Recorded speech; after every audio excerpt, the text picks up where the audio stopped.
Dnes večer som mal možnosť poznať nádherné ženy so silnými a rozdielnymi osobnostiami a za to vám veľmi ďakujem.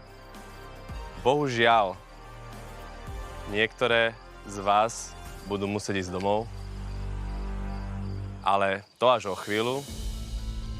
Teraz je čas na moje rúže a verím, že žiadna z vás ju neodmietne.